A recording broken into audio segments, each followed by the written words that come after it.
Kulang sa listahan at mamaya makikilala na rin natin ang huling pangalan na bumuo sa listahan ng mga best of the best players natin this week. Kaya tawagin na natin ang maglalaban-laban. Pwesto tayo, Negi. Kaya nandito na sila, kapamilya studio player Rome Trinidad. We have Kisses de Lavin, Iamina, and Chong D.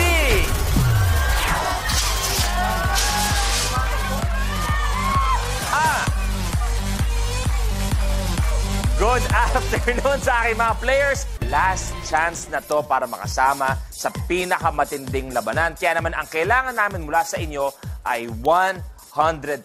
Saan pa kayo sa buhay nagbigay ng 100%? Enchong, ikaw? Sa pamilya. Pag yung pamilya merong pinagdadaanan, parang nandun ka parate. Kahit ano man yung meron ka, isasantabi mo yun, nandun ka dapat sa pamilya. Ganda. Anything for the family. Rome?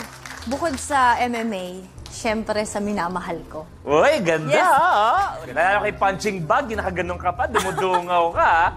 Kasi saan ka nagbibigay ng 100%? Ako po, syempre, sa family and then sa supporters ko po. Syempre, I give my 100% kasi para po lagi po silang masaya. And then, dito po sa challenge na to. Okay. Iya? Bukod sa family, syempre sa every night na gig ko sa show, I give my 100% na show para mapatawa ang mga nanonood sana. Yes. Tama. Ako napapansin nyo, si Daoming Su, kasama na kina Kisses. Nandyan na siya kasama mga Kisses Chasers. Nag-aantay na siya. Iya, bakit mo pinagtatawanan si Daoming Su? Hindi, mukha kasi siyang pental pen na baliktara. Yan ang mangyayari. At syempre, dahil last chance natin today, ay may hahabol. Sanay sa mga larong kalye, a former athlete mula sa Civil Relations Service ng Armed Forces of the Philippines. Let's all welcome Captain Andrew Linao! Hi, sir. Hello po. Good afternoon. Welcome, Sir Andrew. Welcome, Cap. Ito, Sir Andrew, suportado po kayo ng mga taga-AFP. Bumati po muna kayo. Eto, si Sir Andrew, bukod sa kanyang trabaho, ano bang event o moment sa buhay mo ang nagbigay ka ng 100%? Yung family ko, Luis, and at the same time yung Armed Forces of the Philippines na kung saan nandun ako nabilang. At dahil binibigay nilang lahat ang 100% sa inyo at sa inyo sa AFP natin, thank you very much. Pero para pa sa buhay ni Cap, eto, panoorin natin. Ako si Captain Andrew Linao ng CRS-AFP.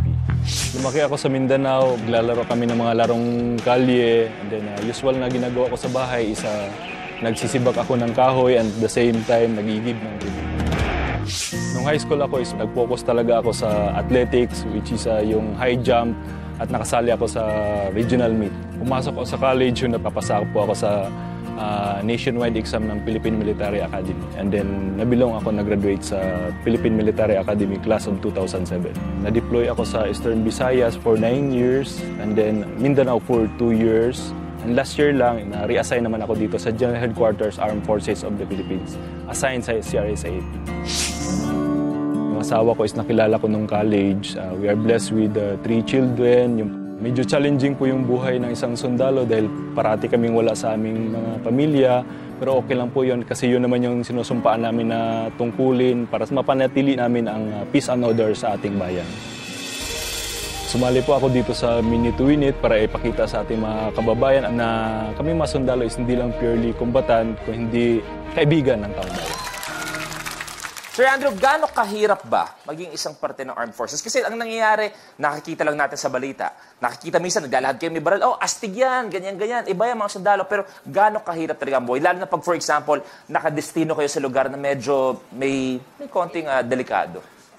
Nandun naman yung risk, Luis. Yung puhunan namin is dugo, buhay, and pawis. To belong in the Armed Forces of the Philippines. May gusto ba kayo sabihin sa ibang mga Armed Forces natin na kunwari nakadestino kung saan-saan ngayon? Sa aking mga kasamahan sa Armed Forces of the Philippines, especially sa Army, Air Force, Navy, Philippine Marine Corps, tatag lang at tibay ng loob. Thank you. Thanks, sir. Sana sa lahat ng mga napagdaanan mo, mag-enjoy ka dito sa 60 Second Circle. Good luck!